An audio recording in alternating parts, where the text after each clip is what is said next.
recording right now. Again, welcome everybody to the first grantee check-in call of 2019 for the Colorado Health Access Fund. My name is Jeff Bontrager, and I'm the Director of Research and Evaluation at the Colorado Health Institute. And the Colorado Health Institute is honored to be serving as the program evaluators for the Colorado Health Access Fund over the duration of the fund's tenure. So this is, we have, for those of you who might be new, this is our first of 2 check-in calls that we have throughout the year.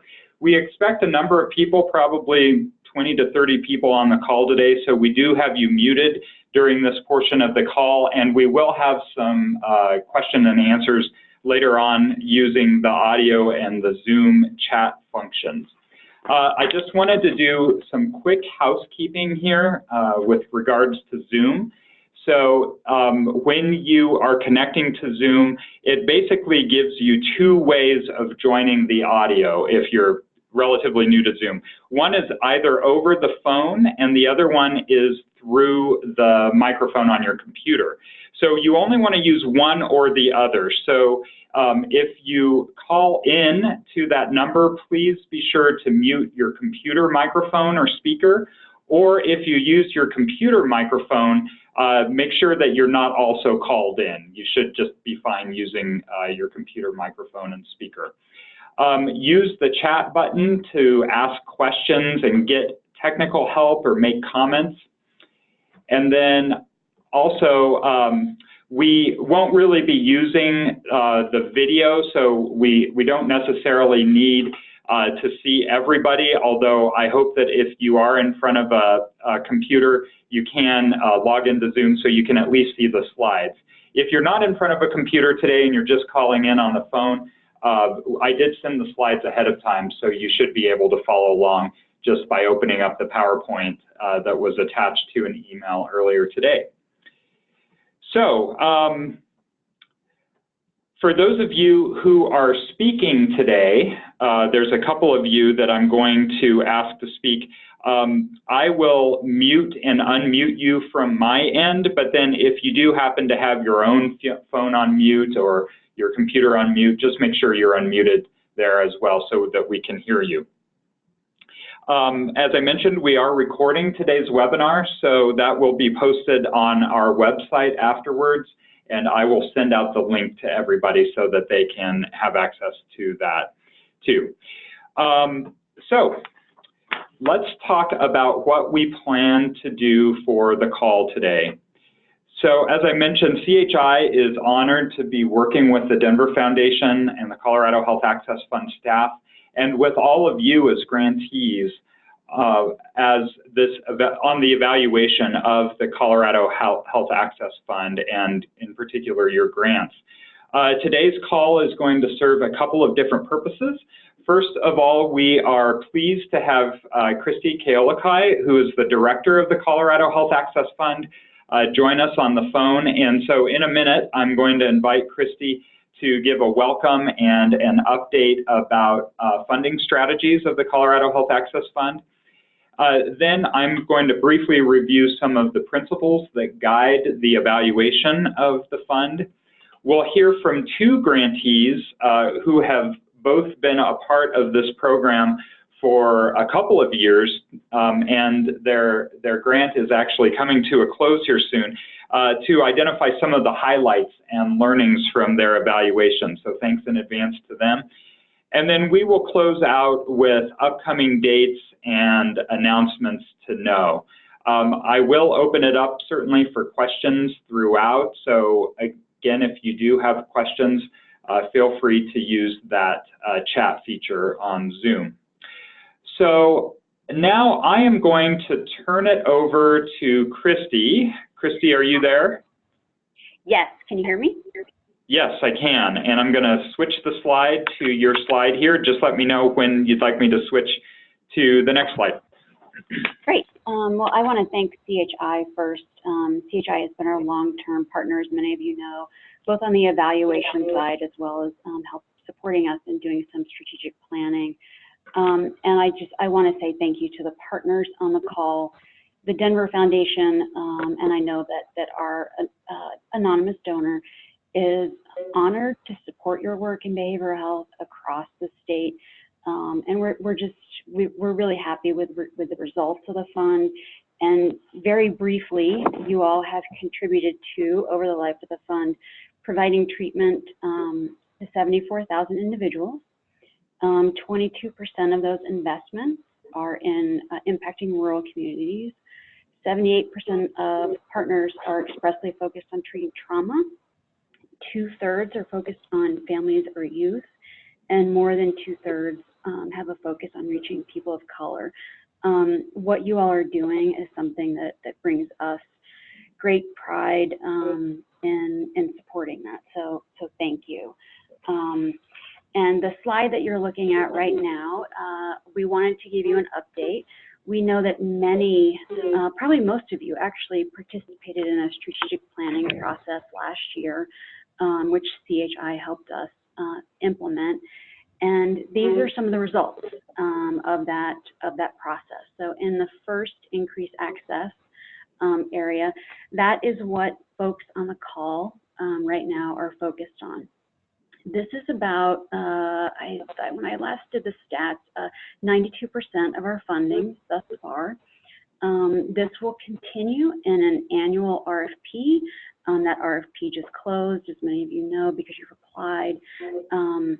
But that's going to continue until 2021, because as you know, the fund ends in 2022.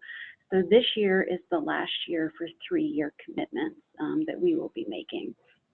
In the green, yellow, and orange boxes, these are our new strategies that developed from last year. The first one, and I'm just going to go through these really briefly, is what we're calling care in the community. One option that we have implemented already is supporting Mental Health First Aid Colorado in strategic planning this year. This is a co-funded opportunity with the Health Foundation, and what we are most interested in is how to scale this program and how to reach persons of color as well as rural communities. We are considering an investment in crisis intervention training. That has not come to fruition at this time. Safety net workforce, we are considering right now investing in a loan repayment program that would support organizations like yourself in hiring licensed providers, and that would then receive the benefit of having some of their sometimes very large student loans repaid for providing service in a safety net. Next up is a $1.4 million investment in public policy advocacy, and we'll talk a little bit more about that in a second. But what came from the strategic planning process last year were many voices that said we have to change things at the public policy level. And the fund heard that and responded very quickly. And we had an RFP at the end of last year. And anyway, we'll tell you a little more about that in a minute. And then the final one is also an investment that we have made with the Colorado Health Foundation, and it is supporting the creation of the Colorado Innovation Community. And what this means is the private sector, health sector, has a lot of investment to generate and support innovation when it comes to accessing care, when it comes to technology, reaching all populations. The safety net does not. And what we are wanting to replicate are really strong systems that are in California right now. And so this is, the fund is funding about $500,000 of this, but it's really a roughly a $2.5 million project that we're really proud of. And Jeff, you can go to the next slide. And I apologize, folks, I've got some allergies and stuff going on. On the next slide, we've got a list of our public policy and advocacy grantees. You all know these folks. These are organizations that have a history of doing direct public policy advocacy in the legislature, at local levels, and trying to change the landscape at a systems level. And we're really proud of this cohort. We have, as I said, invested $1.4 million over the next 4 years for them to have a specific focus just on behavioral health and making some changes there. Sort of related to this, and just with the welcome, as I mentioned, the fund is scheduled to draw down and close at the end of 2022. We're both excited and sad about that. Excited to add new strategies, but also considering ways of what that drawdown is going to look like. With that, I'll pass it back to Jeff. Jeff, did you have any questions about that? No, but Christy, if you'll be on the phone for the rest of the call, there may be some questions more towards the end for you, or folks may think of some additional questions. Would it be okay if I pass those along? Absolutely, and I will go back on mute. Okay, great. Thank you so much, Christy, for that update. And there's a lot of really exciting work that is being pursued under the Colorado Health Access Fund. Of course, today, as Christy mentioned, the attendees on this call are really focused on more the provider community, so increasing access to behavioral health services for Coloradans who have those high healthcare needs. And we have a number of cohorts of grantees that are represented on the call today. So we have people from all over the state representing the 5 cohorts that are active as of today. One thing that I'll point out is that cohorts 1 and 2 have already wrapped up, but a number of organizations who might have been a part of those cohorts are still with us because they've applied and received support for other projects that fall within the mission of the Colorado Health Access Fund. And if you do have more questions about that, definitely get in touch with Christy and her team.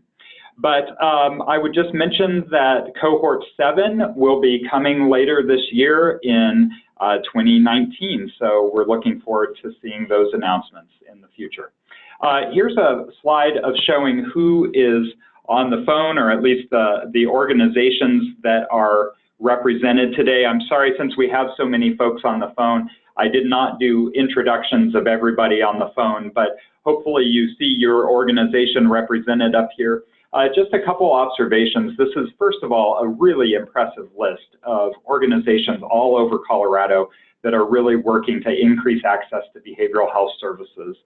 And you'll notice that some cohorts are smaller than others, just given that there may have been fewer applicants in a particular year, or fewer awards in a given year, or some grants have already ended because they've been 1- or 2-year grants. And then finally, as I mentioned, some organizations have multiple projects funded as well, so they may appear on this list in multiple places.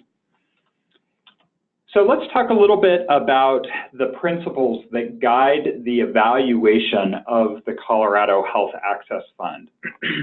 And I won't spend very much time here because I know many of you are familiar with these, but I think it's always good to kind of reorient ourselves to why we're doing this evaluation and those kind of values that guide this evaluation. So the first thing is embodying a learning orientation. The Denver Foundation is committed to ensuring that evaluation activities are first and foremost useful for all of you as grantees, and therefore this evaluation really will lead in the development of a shared body of knowledge among all of you about what is working to increase access to behavioral health services.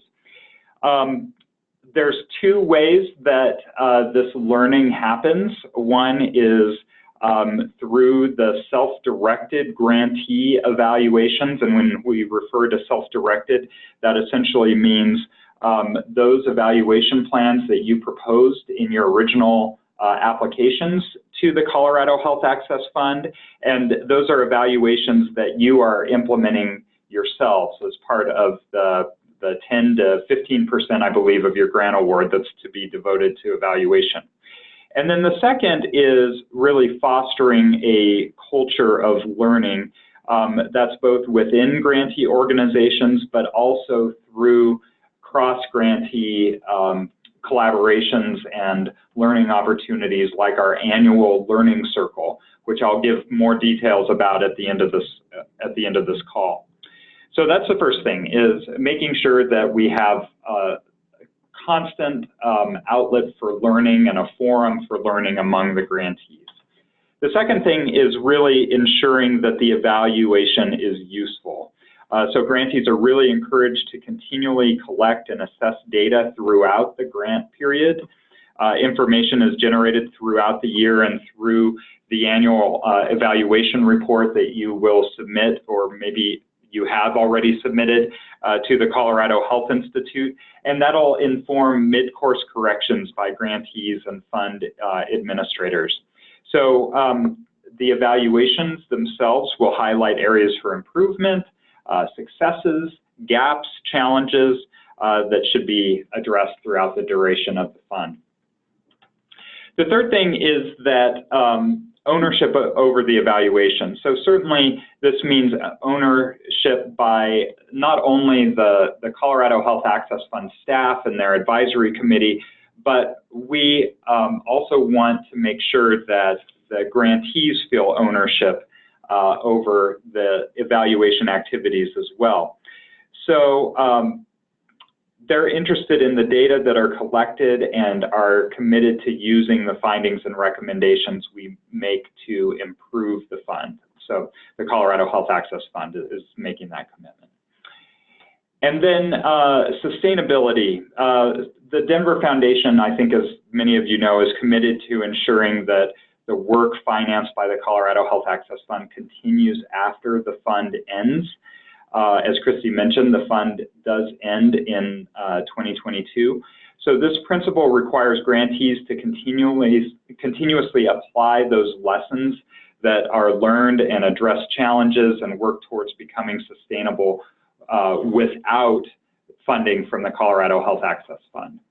And then finally, informing policy. And this is a really important one, and it ties into that sustainability piece in that one of the questions we are looking at as evaluators of these activities that you all are implementing is whether there are policy opportunities or policy barriers that can be addressed that will really help ensure that people gain access to the behavioral health services that they need into the future. And as Christy mentioned, there's not only the evaluation activities happening along the policy front here with your cohorts of grantees, but we're also really pleased to have a cohort of the public policy and advocacy grantees now that are working for more of those systems level change around behavioral health. So with that, I'm just going to check in on the chat. I don't see any questions that have come in yet. I'm going to give the heads up to the two grantees who I've asked to provide some remarks. I'm going to turn it over to you here shortly. So, but before I do that, I just wanted to give a little bit of a preface that we like to use these calls as an opportunity to hear from each other and to that guiding principle of having a learning orientation, to learn what other grantees are doing and some of their best practices. So I've invited two grantees whose 3-year grants are actually coming to an end. So they've been with us for quite some time now. It's the St. Francis Center and Mental Health Partners. I have posed a couple of questions for them. I'd like them both to start out with a brief description of the program that the fund is supporting at their organizations, and then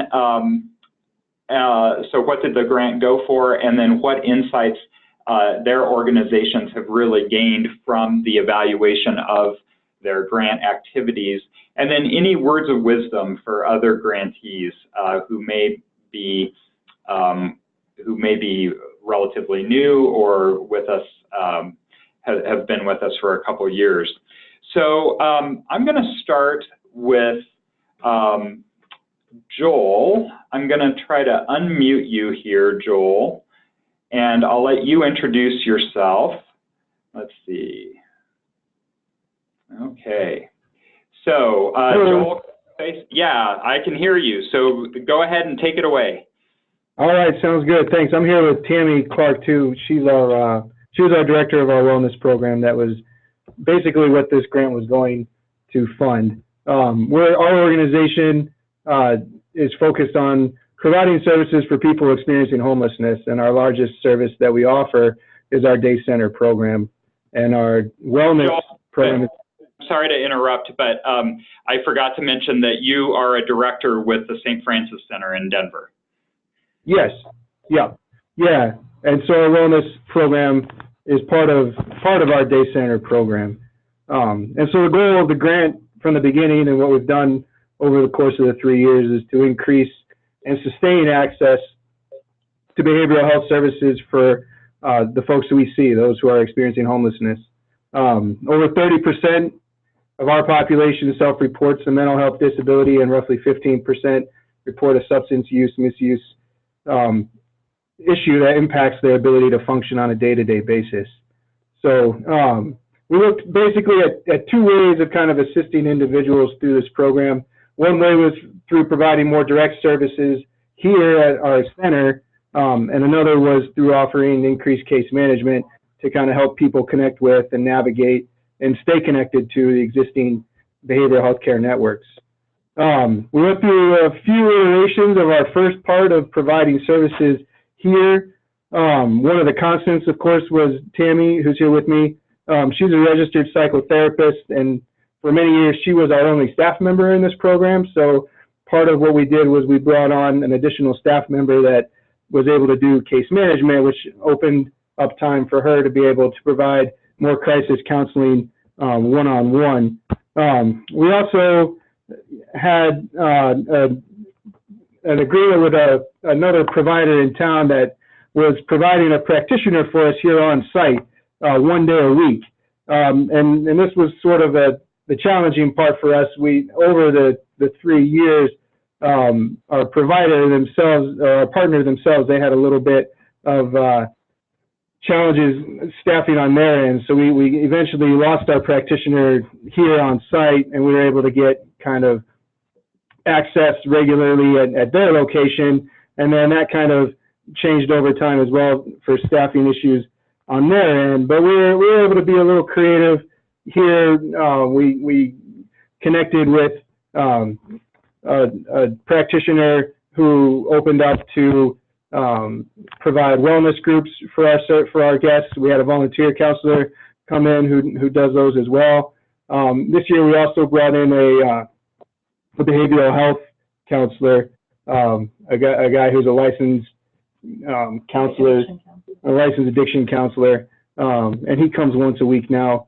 And so his role also is to engage some of our folks through our appeal process too. When people are put out for issues related to substance use, he's available to them to talk to them and kind of help them re-enter into our facility a little bit earlier by meeting with him. The case manager piece has been a huge addition, and Tammy has found that she's been doing some case management work as well. We're one of the main entry points into Fort Lyon, which is a substance use program down in southern Colorado. And our case managers have been very effective in engaging our folks regularly, helping them get to their appointments. A lot of times what they've at least expressed is that the case managers they may have at other providers have big caseloads, and so our case managers kind of are there to kind of help assist them, coordinate care across many different levels. And so that's been a huge addition and a huge impact of our program. So as far as insights, one thing that's constantly come up through our evaluation is that we should be cloning our 2 staff members in this program and adding more. The capacity that this grant allowed us to expand was pretty significant. Prior to adding the additional staff person, we were able to serve 400 to 450 people in a year. And afterwards, we've been serving 700 to 800 people consistently each year. And obviously, given the numbers of people that we serve, there's still, 2 to 3 times that number that probably could benefit from the services we offer. Another thing we learned during our first year through the evaluation process was that our data tracking system left a little bit to be desired. And so we made a pretty big effort to transition to a new database and tracking the services provided that would give us a little bit better outcome data, what the impacts were of those services that we did provide, and then allow us to kind of help paint the picture of the impact that we're making, in an effort to kind of help sustain this program. And another thing that the evaluation showed us, even though we didn't have the best data the first year, we were able to see that our 2 staff members in the wellness program were getting pulled in a lot to do other stuff in the day center, which makes sense. But there was a fair amount of time and a number of services that they were providing that weren't really directly related to behavioral health. And so we were able to make some adjustments in communicating with our staff of kind of prioritizing the staff members in this program to really be able to focus more on those behavioral health interventions. And as far as words of wisdom, I think one thing we've learned is that partnerships are very important and essential to the work that we provide, and a great way to leverage resources. And while it's not always possible to kind of foresee, changes or challenges that you might encounter in those partnerships, trying to be able to be aware and possibly plan around, changes that may come about, because you can't always control what happens with your partners. We really enjoyed and appreciated the chance to dedicate time to the evaluation process. This was really helpful for us, and kudos to you guys for really requiring this of the grantees. It shed great light into our program, and has, we've worked with, contracted with someone to help us with that. And I would say we've learned a lot too of how to go about evaluating a program, which will continue to help us not only in this program, but organization wide. And really finally, it's truly been a privilege and an honor to work with you, both of you, CHI and the Denver Foundation. We've experienced, everyone is very collaborative. We've appreciated the encouragement to learn from you guys and learn from other providers as well. So great. Well, hey, thank you so much, Joel. And, I'm actually going to pose a question. I'm going to have mental health partners go next, and I'll have them answer this question as well, but I'll come back to you, Joel. I'm really interested in hearing how or whether the evaluation has provided some insights into how you sustain your program going forward. So kind of be thinking about that, and I'll come back to you here in a second, but I wanted to turn it over to Sarah Reed, who is with Mental Health Partners, and she is the Research and Evaluation Manager. And Sarah, I'm going to unmute you. Sarah, can you say something to make sure we can hear you? Yeah, hi. Can you hear me? Yeah, we can hear you barely. It's kind of faint. Okay. Is this any better? I'm just turning up the volume on my phone. Hopefully others can hear okay. Let's try it again. How's this? Any better? That's great. Yes. Awesome. Okay. Yeah, bear with me. My regular computer is stuck in IT right now, so I'm actually on the app on an iPad. So. Oh, okay. Hopefully, And hopefully I'm still clear. yeah, Sarah, could you also start off with kind of talking about the service region that Mental Health Partners covers? Yep, absolutely. So Mental Health Partners serves Boulder and Broomfield counties. We have office locations in Lafayette, Broomfield, a few locations in the city of Boulder and city of Longmont as well. And, you know, we serve primarily a Medicaid population as the community mental health center for our region. And we also have, you know, provide services for clients with other payer sources as well. And we provide a spectrum, broad spectrum of mental health and substance use addictions services across the board. This grant specifically supported our EDGE program, which is an acronym standing for Early Diversion, Get Engaged. And it is a behavioral health and law enforcement co-responder program. We originally started the program with the Boulder Police Department, Longmont Police Department, and the Boulder County Sheriff's Office. During the course of this grant period, we actually, one of the challenges was that we lost one of those law enforcement partners, in that the Longmont Police Department got funding to start their own in-house co-responder program. But we were able to successfully continue with the City of Boulder Police Department and the Boulder County Sheriff's Office. Both of whom have been just strong partners in the long term. This grant specifically supported salary and staffing of the program with mental health clinicians who specifically are trained in crisis response, and peer support specialists who are persons with lived experience with mental illness, addictions, and other issues that are commonly experienced by the population that we serve. And so basically what happens in this program is that our clinicians go out with officers onto scenes where some kind of behavioral health issue or situation is likely at the root of contact with law enforcement. And the clinicians can help with de-escalation.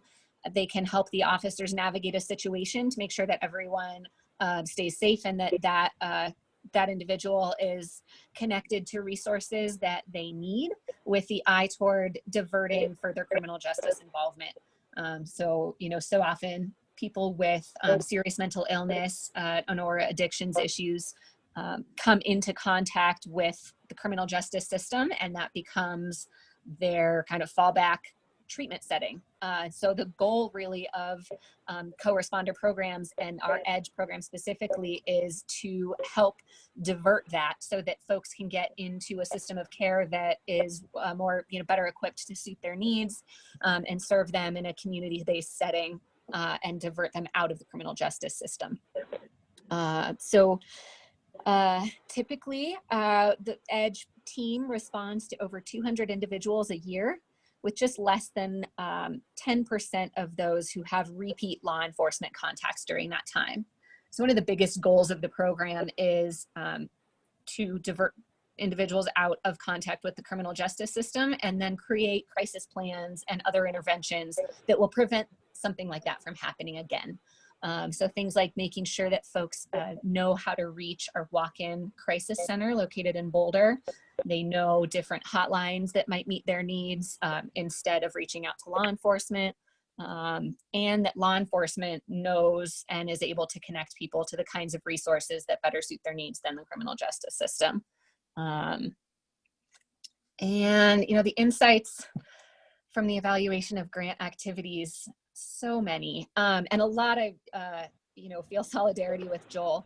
A lot of the insights we gained were around our data system and staffing related. We also experienced a pretty good amount of turnover over the last few years, both within mental health partners and our staff, as well as just turnover and changes with our partners. And so what Joel was speaking to around strong partnerships, I just echo so wholeheartedly.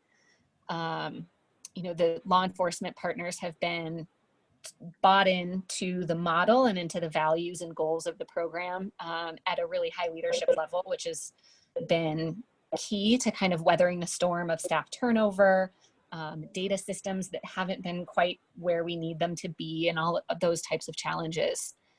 So after the course of, the evaluation, working through this grant program, one of the biggest lessons learned that we've had is the value and need of having clear and concise written policies, procedures, workflow expectations. And I think sometimes we took that for granted and kind of thought, well, that's just how we do things. But really getting it crystal clear and putting policies and practices into writing in a way that we hadn't done before was something that the evaluation really shed light on for us. One of the key examples on how that really hit home for us was in the peer support specialist role. After some of the evaluation activities and just digging into the process a little bit more purposefully, we found that the peers didn't have the clearest guidelines that they needed in terms of what types of outreach activities they should be doing. So in the typical flow, the clinicians would go out on scene with officers, interact with an individual to divert them from the criminal justice system, and there would be a warm handoff or more strong referral to whatever services that person might be needing. And then the peer support specialist would step in and follow up on the referrals and do a lot of outreach activities over the first couple weeks right after that crisis contact.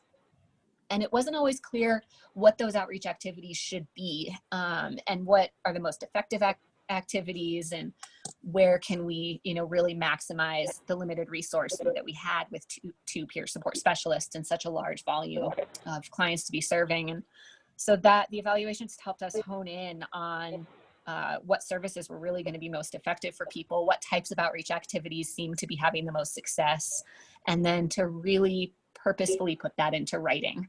And then that kind of also plays into the challenges and issues that we worked on after the staff turnover and realizing how important training is and onboarding new staff. And then also back to the partnership importance is how important it is to have the partners bought into the training aspect as well. So over the course of the grant, we developed some new training processes where we had mostly been relying on existing staff to train new staff, which was a pretty tough burden when the existing staff were really dealing with a high demand for service and also trying to train new folks. And so what we developed was a stronger partnership with law enforcement folks to do more of a ride-along model for newer clinicians to get them used to law enforcement culture, protocols, on-scene safety, all those kinds of nuts and bolts. And then on the behavioral health side, we had them new EDGE clinicians shadow our other crisis services teams. So like I mentioned, we have a crisis walk-in center and then another mobile crisis unit that works outside the scope of law enforcement and with hospitals and other types of community partners. And so just more of a broad shadowing opportunity really became valuable in that context as well. And Great. words of wisdom, again, I echo a lot what Joel said. I think challenges of staffing and turnover and getting creative and being sure that, you can adapt and keep your eye on the values and goals of your program and be flexible and creative as you go to learn by what you're doing and knowing that you're always on the right track. Just keep your eye on the prize and learn what you can from your evaluation. Well, great. Thank you so much, Sarah. And Joel, I'm just going to turn it over to you. So kind of in a minute or less, did your evaluation provide insights into how you might sustain some of these activities that were funded under the Colorado Health Access Fund? Yeah, I mean, I would say, as I mentioned, I think the database piece is a huge part for us to be able to kind of track things a little better and help tell our story a little bit better for, soliciting continued funding, and then also really focusing the services of the staff that we have. But I think the other piece that really came out for us was when we started this program, we had a big push to try to bring a practitioner in to be a part of it. But what we really found out was that the case management piece is what we really need to be able to provide some on-site crisis support, but really to be able to kind of help and walk with people through the existing systems and keep them connected and help them stay connected as they continued on. Great, thank you. And Sarah, same question, minute or less. What insights do you think you gained from the evaluation that will help sustain Mental Health Partners, this program moving forward? You know, I think the biggest thing is data. And like I mentioned, our data system wasn't where we needed it to be. And I think going into the grant, we knew that was one of our biggest goals, was to really enhance our data system and be able to tell the story of what we're doing. In the nature of this work being across systems and across partners of behavioral health system, criminal justice system, and even looking at hospitalization data, it's really hard to get an accurate look and do that kind of data sharing across such vastly different systems. And so some of the work that we were able to do in terms of honing in on our key metrics, and diving into some of those details so that we can share our story more effectively. You know, in terms of sustainability, really we have our eye on that policy piece. You know, the nature of crisis services is that it's just not billable. There's nothing, you know, there's some options, but really one of the things that we've come to terms with is that we need to be, we are sort of really looking at the informing policy kind of goal of the fund, and knowing that that could be really key to our sustainability and making sure that the momentum is there. There is a lot of activity at the state level right now around co-responder models and partnerships across criminal justice and behavioral health systems. And so I think to the extent that we can inform that and share data from our program to just convince and share, you know, shout from the mountaintops the effectiveness of this kind of program. You know, we have had a lot of conversations with our partner leaders around shared savings and how we can support each other around that, you know, in terms of saving costs from jail bed days when diverted cases, and how we can really track and dig into some of those savings and how we can share that across systems. So that would be probably the biggest sustainability piece for us. Great. Well, hey, congratulations to both the teams at the St. Francis Center and at Mental Health Partners for your work during the course of the fund. And thank you especially to Joel and Sarah for sharing a little bit with us today. If others on the phone do have questions for Joel and Sarah, feel free to type those into Zoom, or you can send those to me afterwards offline. When I follow up, actually, I'll make sure it's okay with Joel and Sarah to share their contact information, but I'll make sure that if there are additional questions, if anybody would like to get in touch with them directly, that I can make those connections as well. So thanks again. And I'm going to just keep us moving on in the interest of time.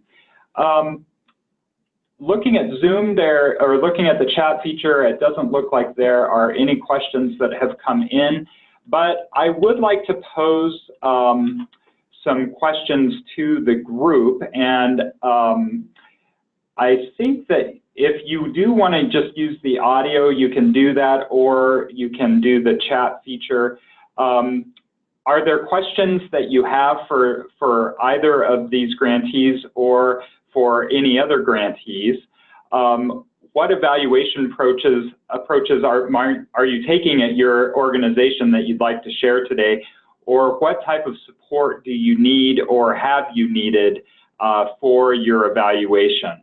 I know those are big questions, but I'm curious as to whether any brave soul would like to offer some insights into any of those questions. And you can send your Zoom chat question to me, or your comment, and I can also unmute you if you are not able to unmute yourself on the Zoom call. So I'm curious in particular about that last question. What types of support do you need or have you needed in the past for your evaluation activities? Who's got my first comment?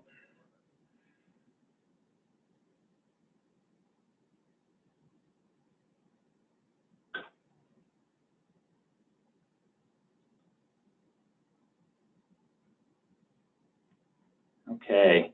Well, I think we have a quiet group here today. If you do have some insights into these questions, feel free to share them on the chat feature, or you can share them with me afterwards.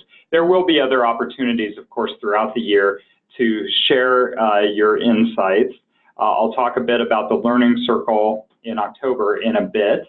But I did want to just highlight that as part of our ongoing evaluation activities, the Colorado Health Institute produces an annual report, an evaluation report. And this is the link to the 2017 report. The 2018 evaluation report is going to be coming soon.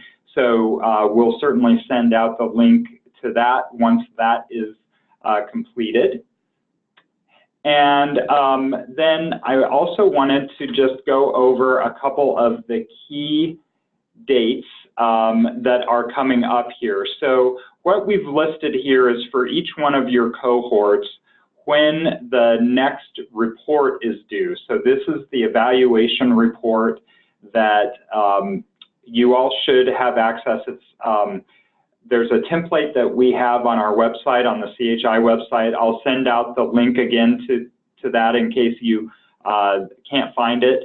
But for most of the cohorts, they're on a kind of September schedule where they can, if your grant was awarded around September 1st of a particular year, your report is due by September 30th of 2019, with the exception of the latest cohort, cohort 7, which will be due in 2020.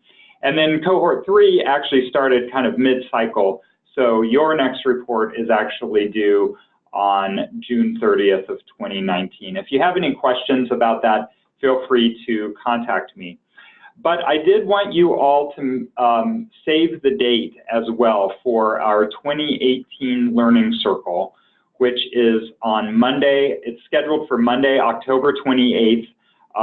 It's an all-day session where we do expect grantees to send at least one representative from their organization. If they're a brand new grantee, they can send up to 2 representatives from their organization to attend the all-day Learning Circle, where it's really an opportunity for folks to network together, to learn from outside experts about evaluation approaches, to also do a little bit of debriefing about their own evaluations and learn from each other about what has worked and what hasn't, both from an evaluation perspective, but also in terms of implementing the activities that are funded under your grant.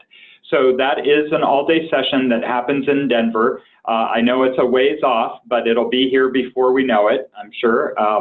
So again, Monday, October 28th. If you have any questions about that, please let me know. And it is for active grantees as of October 28th. So if your grant funding actually ends this year on September 30th or before, and you're not you don't have a multi-year grant, then you are excused from the Learning Circle. But for all other active grantees, we do hope to see you there. More information to come about that, but let us know if you have any questions. And just wanted to say thank you. It's an honor to work with such a diverse group of grantees that are working in so many different capacities in behavioral health across our entire state, with all sorts of populations. When the report does come out, the 2018 report, you'll see examples of just the really innovative approaches that you all are taking to providing those services to Coloradans. So I just wanted to say thank you. We are happy to answer additional questions about the evaluation if you have them. I just wanted to open it up if anybody wants to ask any additional question or send a question on the chat feature, you can feel free to do so now. So any wrap-up questions or comments? And Christy, I would also invite you if you had any final questions or comments for the group that you wanted to share.